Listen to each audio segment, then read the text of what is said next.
Hey everyone, Jen here of Neurotic Mommy. Welcome back to my channel. This week I'm going to give you channeled messages from Spirit. I'm going to start off with a little story first because it's relevant to the messages that came through for everyone this week.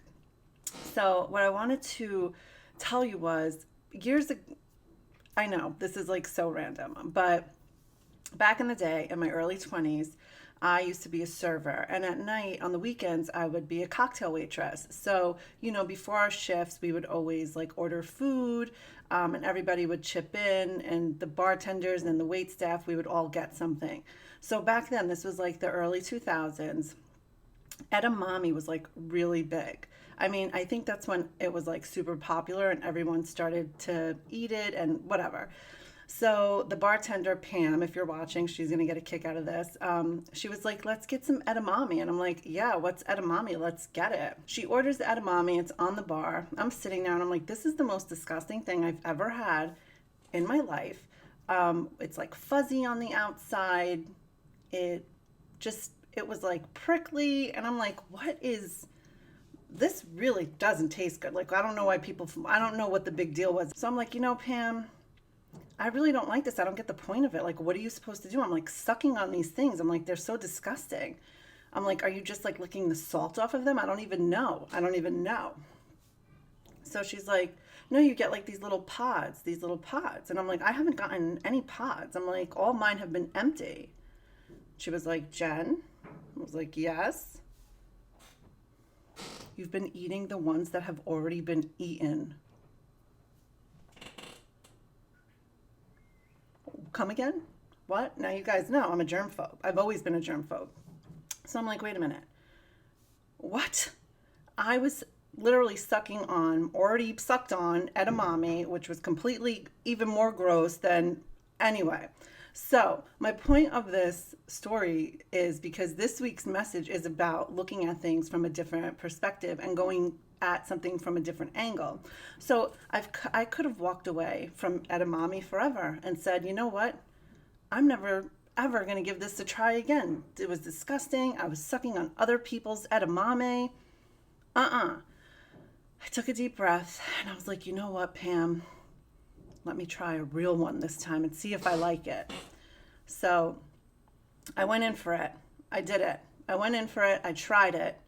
And I was like, you know what? I actually like the ones that haven't been sucked on already. I actually like the ones that haven't been chewed up by other people and spit out. I think these are really good. So edamame has been in my life ever since, the right way. So the point of that story, again, was there have been a lot of things in my life, and I know in your life, that perhaps you tried it one way and it didn't work out, and then you gave up and you washed your hands of it and you were like, you know what, I'm not gonna bother. It didn't work out. This is ridiculous. Or we could take it a step back and say to ourselves, okay, can I go at this a different way? Is there a different angle at which I can hit this up?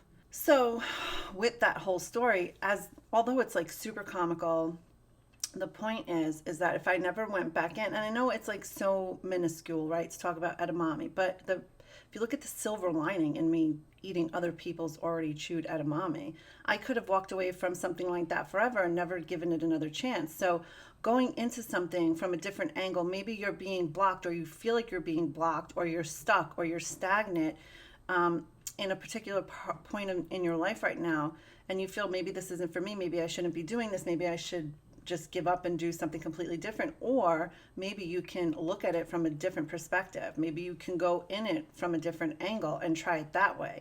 And that's how I feel a lot of times we find success in, and maybe we jump over a hurdle or get through an obstacle, because it can be very frustrating to keep trying to do something, and it feels like you're reading the same book twice, and you're just coming up with the same ending. That's why I say, and today's message from Spirit is, take a step back, take a breath, and then go at it in a different way than you normally would. Because if you keep on doing it the same way, and it's not working, you're just going to burn out, you're going to become exhausted, and you're not going to want to pursue whatever it is any longer, because you're just going to go into like a burnout and exhaustion. It's not about giving up or stop doing something you love completely if it's not working out in the way you expect it to work out. We have to release all expectations and go into something with the passion in our hearts and the drive and the determination and the willpower and what we love to do. We also have to find playfulness within and cater to that part of ourselves. You know, a lot of people are like, go, go, go. I need to be productive every minute of every single day. But sometimes when you're pushing yourself too hard and you're overproductive, it's like counterproductive, because you're really exhausted. You need to take some time. You need to take some time to rest, and you're burning out. So you're really not as productive as you'd even like to be anyway. You have to, or not even have to, just start to bring awareness to the fact that you're doing this. Sometimes being restful is being productive. Sometimes taking a day to yourself is being productive. You have to cater to yourself. You have to cater to your inner child. You have to do things that make you feel giddy and playful and fun, things that make you laugh. Watch a funny movie, read a funny book, hang out with one of your friends that cracks you up and makes you like pee a little every time you laugh. That's kind of like natural for me now after having 2 babies. Like, it's like, oh, I sneeze, oh, there it is. Oh, I laughed too hard, there it is. One time I went to a trampoline place with my kids and I was jumping up and down and I was like, why is my bladder just going to fall right out of me? But that's a whole other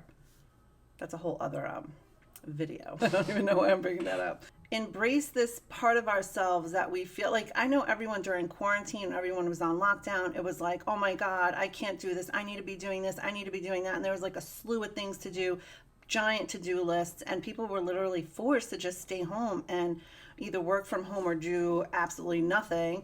And it was really hard for a lot of people, because when you're in solitude by yourself, you have to face a lot of your own things and deal with a lot of your own feelings, and that's really difficult to do. But I always give the advice that the more you bring awareness to something and the more you bring, so if you're having like negative thoughts around money or around your job or around your relationship, the more you bring awareness to the fact that you know you're having these thoughts, the more you diminish that power of those negative things. Because positive thoughts are so much more powerful than negative thoughts anyway. But the point from the beginning to end of this whole message, especially for this week, is to take your time. There's no rush. Don't rush into doing anything. Take a step back. Look at something from a different angle.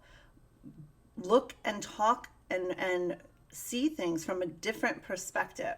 Once you do that, I feel like, and you get out of tunnel vision, a slew of opportunities and new ideas and creativity and innovative ways of doing things will come to you in that sense. But you have to get out of your own way. You have to stop thinking that things need to be a certain way or will occur in a certain way for you to get from point A to point B. Does that make sense? So everything I said in this video correlates with each other. Do you know what I mean? So take a step back, do that.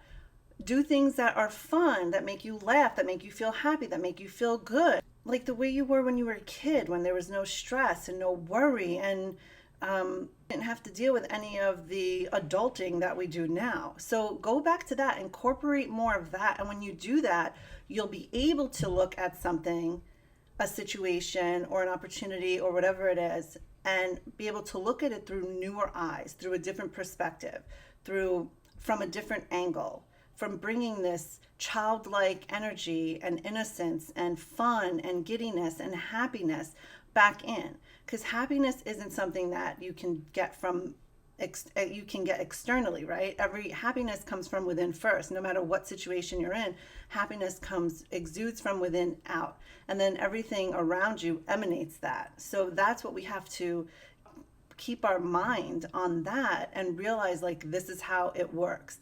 I'll pull cards just because every Monday I do that. If you haven't yet, my name is Jen of Neurotic Mommy. Please subscribe, turn the bell notification on so every time I do a video, you'll be notified, and like this video below so that Instagram, oh my God, sorry YouTube, so that YouTube shares it with other people and hopefully they find this helpful. So thank you. And if you're subscribed already, totally appreciate you. Love that you're here. Yeah, so we'll pull some cards now And I wanted to tell you that on Wednesday, I'm going to be posting my first ever lifestyle family thing. My family and I went pumpkin picking over the weekend, and I figured I'd share that with you. And then Friday, there'll be another guided meditation. So lots to look forward to. Lots to look forward to. Okay, so ironically, the cards that were pulled this week were playfulness, study, and dreams. I mean, and I did this at the end because the messages, I do this even in my readings. When I do a reading, I don't pull cards right away. I do it at the end because it kind of just is good. It closes everything up, brings everything to a nice conclusion, and it kind of just validates and confirms the entire reading that I did for someone. So I always like to put, plus they're fun. People like when I pull cards. So playfulness, and we were just talking about that. We need to bring more playfulness into our lives, bring things that we really love that make us feel silly.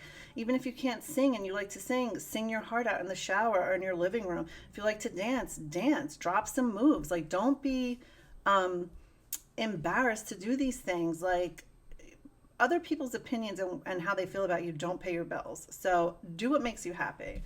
The second one was study, and it was reverse, and that lets me understand that like I said in the beginning, when there's all work and no play, it's counterproductive. You aren't as productive as you like to be. If you're not sleeping well, you won't be as productive during the day. There's a lot of, I meet a lot of people, they're like, oh, I'm not going to sleep. I sleep maybe 3 to 4 hours. And I'm like, you need adequate sleep. You're not really being as productive or as good at what you do as you think you are, because you are working like 20 hours a day. Like, when you give yourself an adequate amount of time to rest, recharge, do things for you that you love and that are fun and happy and all those other things that I mentioned before, you'll be 1,000% better to do whatever it is that you want to do, and more capable of whatever it is that you want to do, instead of doing it like, because when you don't sleep, it's almost like you're hungover. Even if you didn't drink, you really don't feel 100%. So if you don't feel 100%, how do you really think you're going to give 100% in your work, in your relationships, or whatever else you got going on? So think about it like that. And then the last one is dreams. And I think that this is a great closer, because this tells me, one, if you stumbled on this video, you're having massive amounts of dreams. Also, it could be the full moon was the other day, and the energy of the full moon does linger days before, its intensity hits you days before, the day of, and then it also lingers days after. So you're definitely still feeling the effects of the full moon. Your dreams are messages, especially if you're not like, oh, I see spirit like me. I'm like, right now I see dead people, and people are like, but I really do. I know. Another video. I don't tell people that either because it freaks them out. Honestly, it freaked me out my whole life too, but here we are. So whatever is going on in your dreams, if you're having dreams that you wake up and they feel like more than a dream, and the feeling kind of like lingers with you all day, that was a visitation.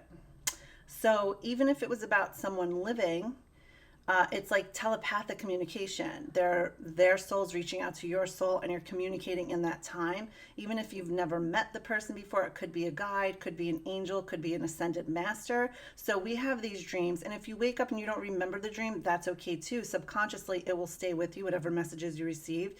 If you wake up and you remember parts of your dream, write them down. Have a dream journal. That's the best thing to do. I love doing that. And then at the end of the week, I kind of go over and review what I was dreaming to see if there's like an occurring message or pattern that keeps on being shown to me. But I'm a lucid dreamer, so in my dream, I know that I'm dreaming, and I kind of could twist things into the way that I like. Also, I do have visitation dreams where like deceased people come to see me.